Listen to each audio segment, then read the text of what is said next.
Muy bien.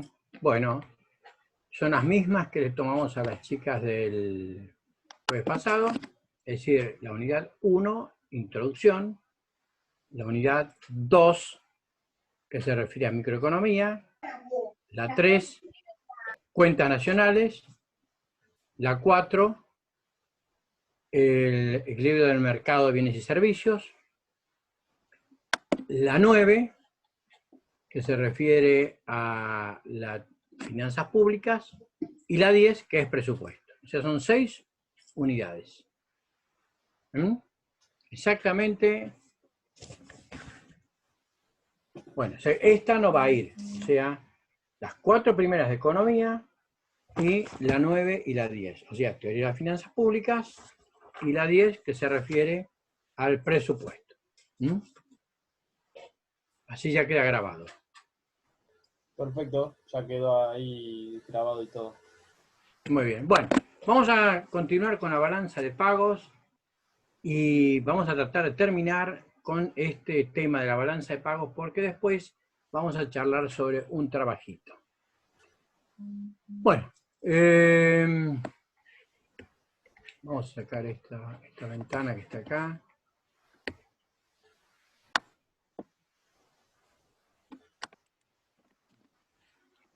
Bueno, como ustedes ven ahí, dice balanza de pagos, definición, componentes, y se refiere a la primera parte, porque luego vamos a ver que hay otra segunda parte. Bien, la balanza de pagos, yo me voy a correr también un poco.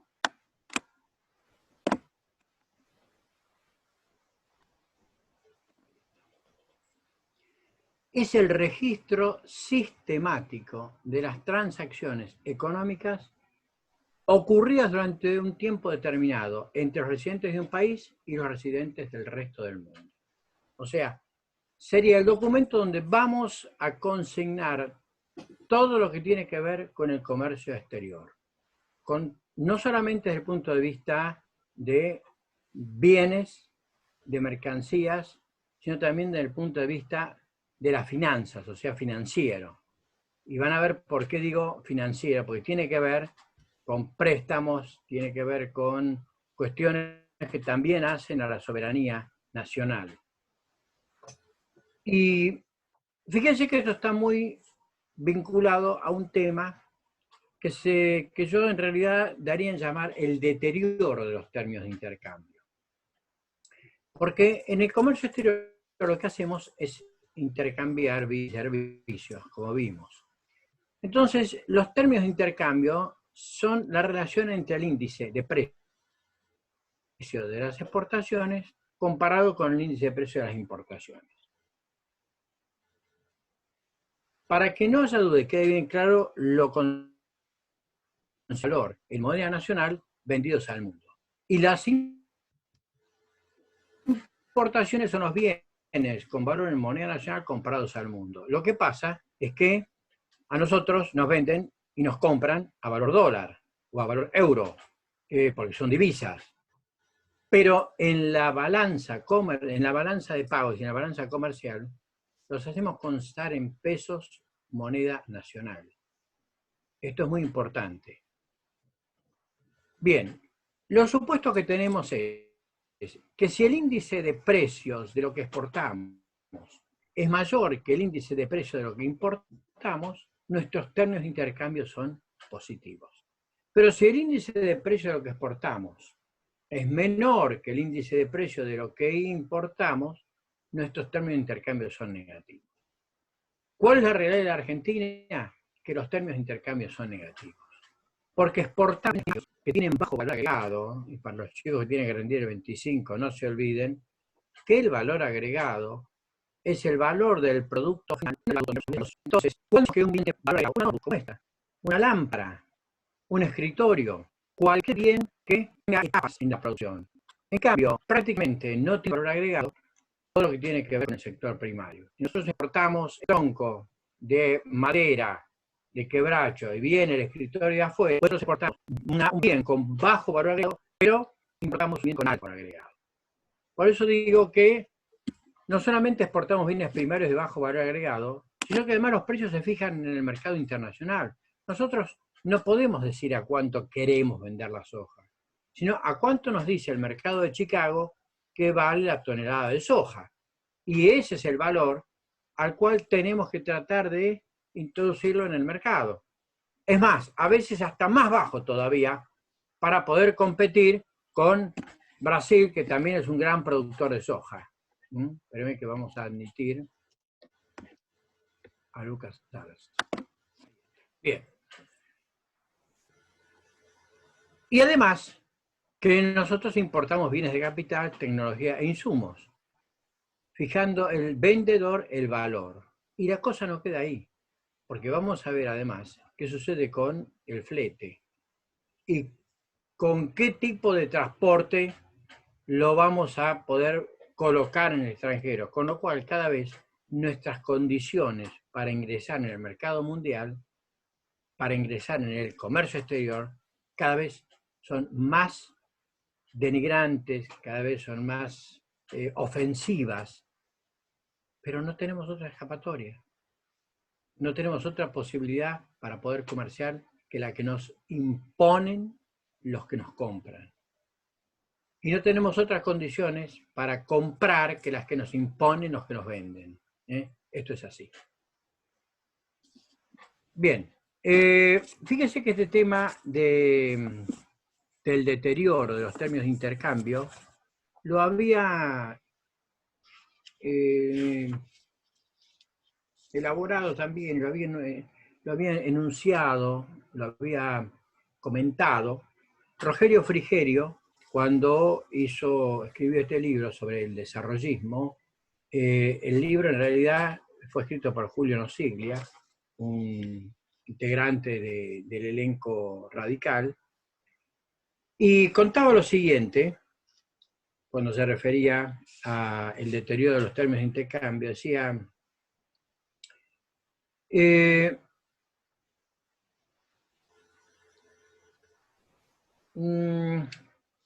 por acá decía, mientras que en 1929 el país, o sea Argentina, podía obtener una tonelada de hierro en Estados Unidos a partir de la exportación de 9 kilos de lana limpia, o sea, una tonelada de hierro por 9 kilos de lana limpia, cuando Frigerio escribía esto en 1956, era necesario vender 41 kilos de lana para poder seguir adquiriendo la misma tonelada de hierro. Es decir, exactamente 27 años después, Argentina, en vez de entregar 9 kilos de lana limpia, tenía que entregar 41 kilos de lana por la misma tonelada de hierro.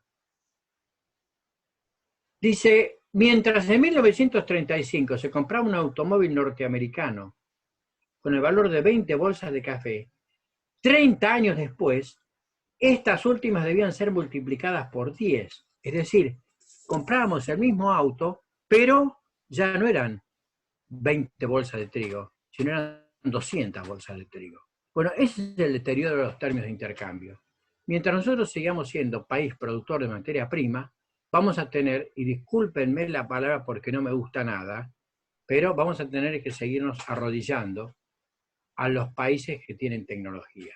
Entonces, nosotros comprábamos un tractor y entregamos, por ejemplo, 9 kilos de lana limpia. A los 4 o 5 años, el mismo tractor tenía un asiento con unos resortitos, era un poco más cómodo. Por una mínima modificación, nosotros teníamos que triplicar las bolsas de lana que entregábamos. Y si después, a los 20 años, ese tractor tenía algún tipo de suspensión o de amortiguador un poco más sofisticado, teníamos que entregar un disparate, 200 bolsas de lana limpia, en fin. Lamentablemente, esta es la realidad de la Argentina. Ese deterioro de los términos de intercambio, que únicamente lo pudimos empezar a mejorar cuando se fabricó acá en el mundo, eso en la industrialización por sustitución de importaciones, continuó luego consolidándose una parte con el gobierno justicialista, con el gobierno de Perón, a partir de 1946, pero en realidad cuando más se consolidó fue durante el desarrollismo del gobierno de Frondizi. Pero lamentablemente en Argentina las cosas han sido, son y seguirán siendo complicadas, y ese gobierno desarrollista no pudo prosperar por golpes de Estado, porque aunque teníamos un abastecimiento petrolero, ese abastecimiento se perdió. Entonces, es así. Por eso incorporé esto para que lo conversemos cuando nos toque el segundo parcial. Muy bien. Vamos ahora a lo que es propiamente la balanza de pagos. Miren ustedes. Componentes de la balanza de pagos. Esta estructura es la estructura muy simplificada de lo que es la estructura de una balanza de pagos de un país. En Argentina está así. Usted tiene una columna de rubros, esta columna donde dice rubros, acá tenemos los rubros, luego tenemos los ingresos, lo que entra y lo que tenemos que pagar, lo que sale, los egresos. Bien, tenemos tres partes, una que es cuenta corriente, otra que es cuenta de capital y otra que es la cuenta financiera. Y finalmente hay una que se llama de errores u omisiones, que después les voy a decir en qué consiste. Vamos a la primera, a la llamada cuenta corriente. Bien, acá tenemos mercancías, servicios, rentas y transferencias corrientes. Bien, en lo que respecta a las mercancías, todo lo que nosotros exportamos es dinero que entra y todo lo que nosotros importamos es dinero que sale porque lo tenemos que pagar. Vamos a ir viendo detenidamente cada uno de estos supuestos para ir analizando, propiamente dicho, los componentes de la balanza de pagos. Bien, dentro de la balanza de pagos, el rubro mercancía se llama balanza comercial. Y ahí anotamos todo lo que importamos y todo lo que exportamos, todo lo que compramos afuera y todo lo que le vendemos afuera. La diferencia es el saldo exportador neto. Y si ustedes recuerdan, cuando nosotros vimos el Producto Nacional y vimos los componentes del Producto Nacional, vimos que eran 4. Y hablamos del consumo privado, del gasto público, o sea, todo lo que el Estado gasta en bienes, pero sobre todo en servicios, la inversión y una letra que dice NX, que quiere decir saldo exportador neto. Quiere decir que dentro de la medición del Producto Bruto Interno, que es la forma en que normalmente se llama el Producto Nacional, el saldo exportador neto ocupa un lugar preponderante. Es decir, la diferencia de lo que exportamos con lo que importamos. Tenemos tres supuestos. Si lo que exportamos es mayor que lo que importamos, tenemos superávit y nuestra balanza comercial es positiva.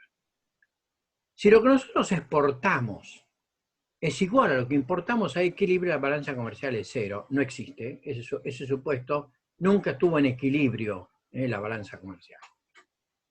Pero en realidad lo que sucede es el tercer supuesto. Que lo que exportamos es menor en valor que lo que nosotros importamos, entonces tenemos déficit comercial y la balanza comercial es negativa. Ustedes, yo estoy convencidísimo que muchas veces han escuchado hablar del déficit comercial. Bueno, ahora saben qué quiere decir.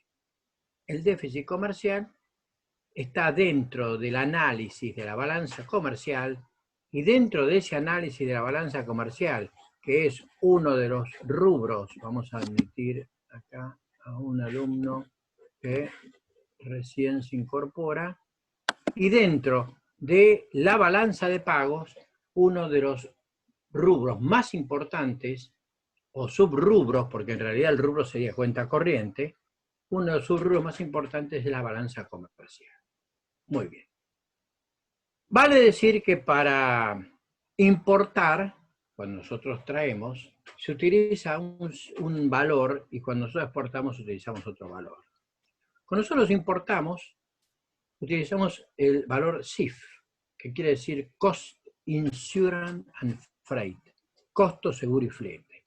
Esto no quiere decir ni más ni menos que cuando nosotros compramos, el que nos vende, por ejemplo, un aparato sofisticado de rayos X, que le compramos a Alemania, a partir del momento en que lo puso en el puerto de Hamburgo arriba del barco, se desentendió. El costo de ese, en el caso de que, o lo pone en el aeropuerto de Múnich, o en el aeropuerto de Berlín. A partir del momento que salió el avión o que salió el barco, si el avión se cae o el barco se hunde, el costo no te puedo reconocer nada. El flete lo vas a pagar vos. Vos que compraste vas a pagar cuánto sale el costo de llevártelo hasta tu país. Y el seguro también lo tenés que pagar vos. Porque si no, si vos no pagás el seguro y el barco se hunde o el avión se cae, perdés todo. Por lo menos de esa manera vas a poder, bueno, si llega el bien a destino a Argentina y llega bien, obviamente que el seguro, y bueno, se pagó, pero tuvimos que aceptar esas condiciones. Es lo que teóricamente haríamos nosotros cuando exportamos. O sea, exportamos por el valor FOB, que quiere decir free on board, libre a bordo. O sea, a nosotros nos compran una X cantidad de toneladas de calamar, bien, nosotros ponemos los containers arriba del barco, y chau, o a bordo del avión, y chau, esto es problema del que compró. Nos compró Bélgica, bueno, perfecto. Entonces, vos te vas a hacer cargo, Bélgica, del costo del seguro y del flete. Segundos de silencio. ¿Por qué? Para decir que a Argentina no le pasa eso. Argentina, cuando exporta, también le dicen lo mismo. Ah, ¿vos querés que te compremos aceite de hígado de bacalao? Perfecto, macanudo.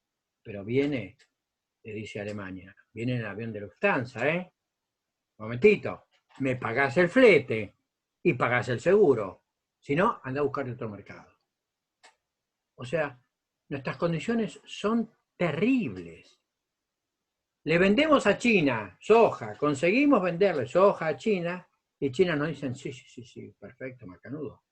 Pero viene por Eastern China, o sea, por la orilla nuestra.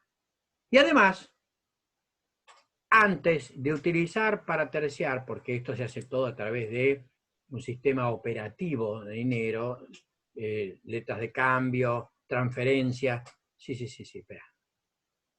Vas a comerciar con nosotros, con China, pero te vamos a meter en Argentina el Industrial and Commercial Bank of China, para que todo lo que nosotros te compramos o te vendemos, lo tengas que hacer a través del Banco de China. O sea, prácticamente nuestras condiciones de transacción comercial con el exterior son ruinosas. Vamos a continuar.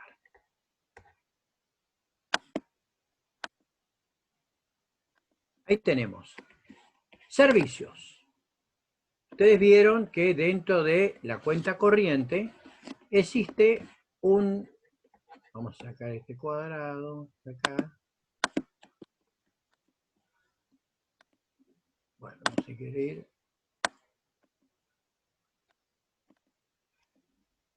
Bueno, esto no sé qué es. Ahí está. Bueno, no lo podemos sacar. Vamos a volver otra vez a donde estaba. Bien. Dentro de los servicios tenemos... Vamos a filmar para que no haya problema y no desaparezca. Bien. Bueno, tenemos los costos de transporte. A ver si subimos un poquito. Ahí está. Bien, dentro de los servicios tenemos los costos de transporte, que es el flete, los seguros, viajes, turismo y royalty, que son patentes y licencias. Atención con este primer rubro, el rubro servicio de cuenta corriente. Incluye todo lo que debe pagar el país por la deuda externa y los que cobra por los préstamos otorgados a otros países. No sé a qué otro país nosotros le hayamos otorgado algún préstamo. Lo que sí sé es lo que tenemos que pagar en concepto de intereses. Y ahí está bien claro lo que le tenemos que pagar al Fondo Monetario Internacional, como al Club de París y a muchos otros bonistas. Y acá, evidentemente, está en la balanza de pagos de este año todo lo que hay que pagar y todo lo que hay que arreglar para que esto pueda continuar. Si no, no sé qué va a pasar a partir del día 22. Los fletes, si la exportación se hace en un buque o bien extranjero, se produce una salida de divisas. Ahora, si la importación se hace en un buque o bien nacional, hay un ingreso de divisas.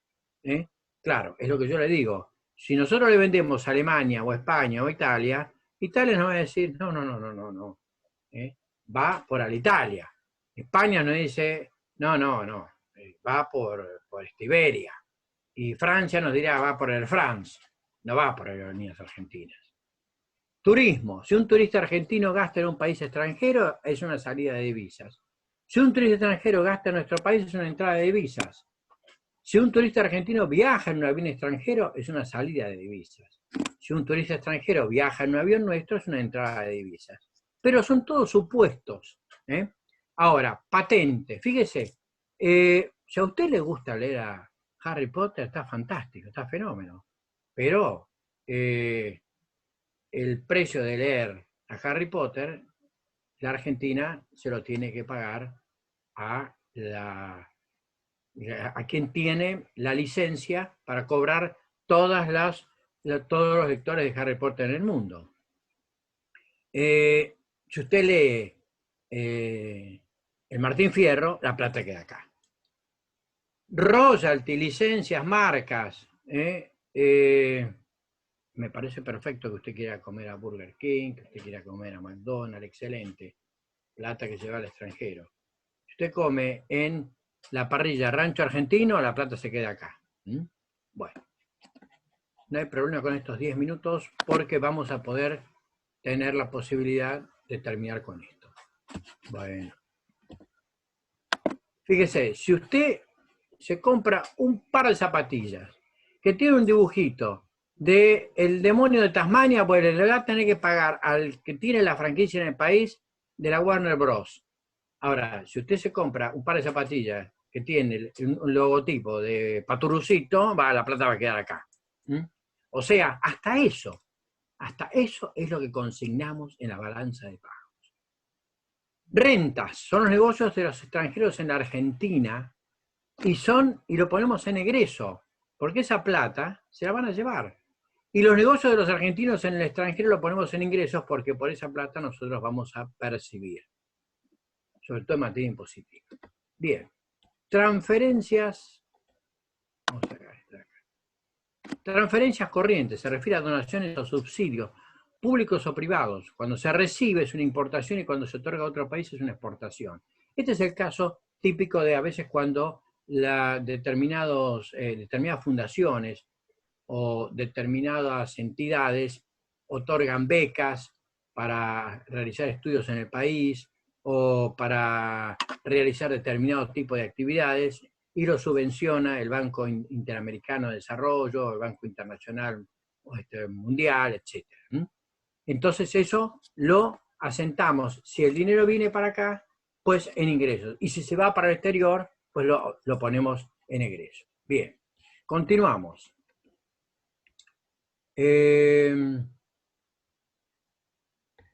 Estamos en cuenta de capital y cuenta financiera. Bien, cuando vimos el desarrollo de los distintos rubros, en cuenta de capital asentamos las transferencias de capital. Y en la cuenta financiera, en estos 7 minutos y medio, vamos a decirle que comprende los siguientes subrubros. La inversión directa, o sea, la compra inmobiliaria, si un extranjero viene y compra algo acá en el país, entonces nosotros lo consignamos en el rubro cuenta financiera. Inversión en cartera, la compra o venta de empresas o acciones, también se consigna. Otras inversiones, por ejemplo, préstamos o depósitos extranjeros en el país y préstamos o depósitos de los argentinos en el extranjero. Y acá atención con esto, variación de reservas, reservas del Banco Central. Acá se anotan las divisas que poseemos, o sea, las reservas en moneda extranjera, y los activos de reserva, o sea, el oro monetario. La posesión de divisas, las reservas, es lo que nosotros tenemos en dólares en el país, en el Banco Central, lo que tenemos en los famosos swap chinos, y los activos de reserva, que es el oro monetario, es lo que sostiene el valor del peso, o sea, esos lingotes de oro, al cual me voy a referir con más detenimiento cuando veamos economía monetaria, porque ahí vamos a hablar de las facultades que tiene el Banco Central. Bien, y luego tenemos una cuenta que se llama errores u omisiones, que es la diferencia de los gastos con los ingresos. Es una especie de cuenta de ajuste, que en realidad es un engaña pichanga, por decirlo así, porque lo que quiere decir es que para que no parezca tan grande el déficit y no parezca tan grande el rojo, entonces tratamos de mejorar un poco y con esta cuenta de errores u omisiones tratamos de mejorar un poco la cosa. Bien, entonces, les voy a comentar algo. Antes de entrar al mercado de divisas, esto lo vamos a dejar para la próxima vez, y lo que sigue también, que es liberalismo y proteccionismo, y luego las uniones aduaneras, voy a volver entonces a esto, porque les quiero comentar que vamos a ir haciendo algo muy interesante. O sea, voy a volver nuevamente para charlar, para explicarles en unos minutos esto. Acá, volvemos a la balanza de pagos y componentes. Chicos, esto tiene sentido si además ustedes hacen algún trabajo que para mí va a ser muy importante. Yo les propongo hacer un trabajo, esto a partir del 25 lo vamos a conversar. De acá en adelante, de acá al 25, en esta semana dedíquense a estudiar lo que hemos recién convenido, las 6 unidades que hemos acordado. Pero después del 25 van a hacer un trabajo. Y ese trabajo va a ser importante, porque es lo mismo que hacemos en historia. Requisito ineludible para rendir el segundo parcial es presentar este y otro trabajito que vamos a hacer. Este trabajo me van a comparar, van a ir a internet y en no más de 5 carillas van a comparar la balanza de pagos y comercial durante y las reservas durante el periodo de los 10 años de Cristina y los 4 años de Mauricio Macri. A ver si realmente durante ese tiempo podemos decir que uno u otro se manejó mejor. Desde ya les digo que la primera época, o sea, la época de Néstor, con el tema de la soja, la Argentina tuvo saldo exportador neto favorable. Tuvimos una balanza comercial favorable. Yo quisiera saber a dónde fue toda la plata de ese saldo exportador neto favorable, de ese superávit de la balanza comercial. Entonces, en la época de Macri vamos a ver qué pasó con las reservas del Banco Central. O sea, ustedes toman estos ítems y en mercancías, en exportaciones e importaciones, pero yo sé que muchos van a agarrar, cortar y pegar, cortar y pegar. Yo quiero sus reflexiones. Yo quiero que anhelo, pretendo, que se vaya generando un trabajo intelectual, pero un trabajo de valoración.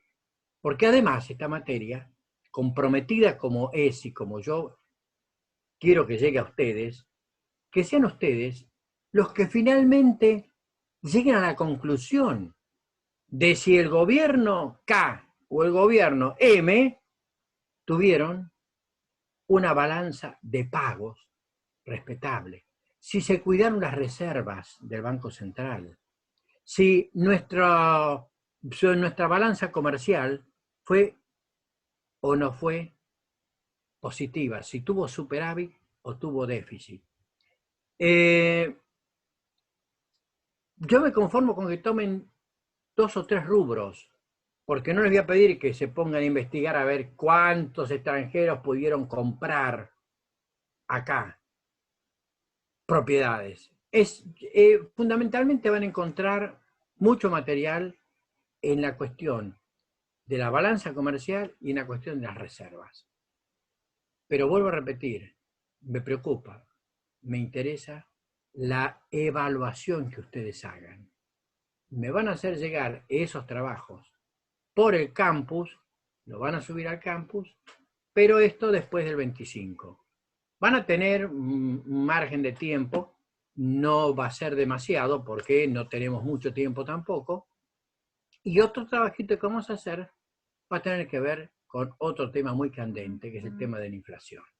Pero para eso vamos a llegar a la inflación para analizar y ver cuáles son las causas de la inflación.